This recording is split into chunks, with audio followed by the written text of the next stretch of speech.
What's up mga kakaskas? Samahan niyo kaming magluto ng ice candy.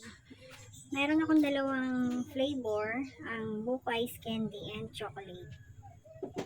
So, yan ang mga ingredients na gamitin natin. Habang hindi pa mainit yung ating tubig, inilagay ko na yung ating white sugar. Pang sa gayon, ay mahalo na natin siya at matunaw ng mainit. At ito naman yung ating cornstarch slurry or tinunaw sa tubig na cornstarch. Ayan. At nang matunaw na yung ating asukal, isunod ko na itong ating cornstarch. Kaya naman inuuna ko ilagay yung cornstarch para to make sure na lutong-luto siya. At isinunod ko lang din dyan yung ating evaporated milk. At ang ating condensed milk. Mekos-mekos lang ulit.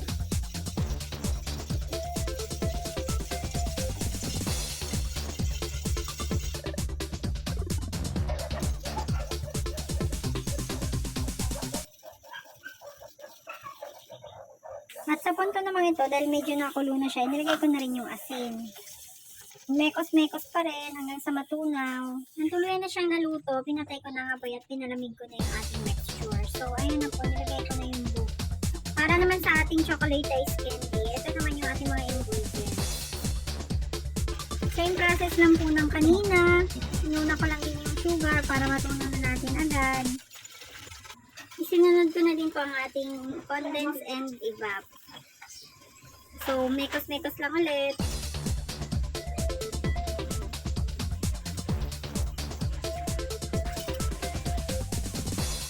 Lagay ko na rin po ang ating cocoa powder.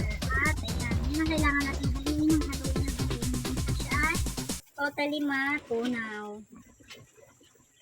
Tinakpan ko lang siya ng bahagya at pinakulo. At nung kumukulo na yan, hinalo-halo ko lang siya ulit para hindi siya masunog. After 3 to 5 minutes, ayan, luto na po yan. Pwede nating patay ng apoy. Tinransfer ko lang siya sa ibang lalagyan at pinalamig ko. Ayan na yung itsura niya. So, kailangan natin siya uling haluin nung lumamig na siya dahil naglapot ng masyado yung mixture. So, ayan. Balot time!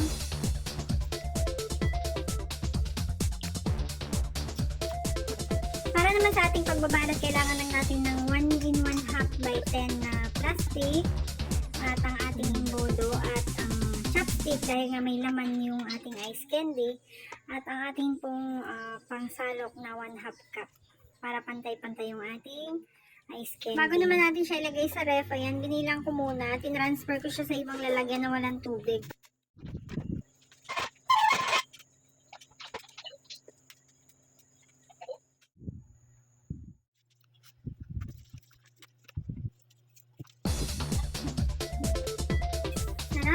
Ito na ang ating buko ice candy time! Sobrang sarap dahil tamang-tama lang yung kanyang tamis at kumagat din ang kanyang lasa dahil nilagyan siya ng asin. At ito naman yung ating chocolate flavor. Try nyo na din pong gumawa dahil summertime na.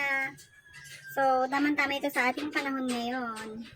Mga malalapit lang dyan, available din po yan sa aming store.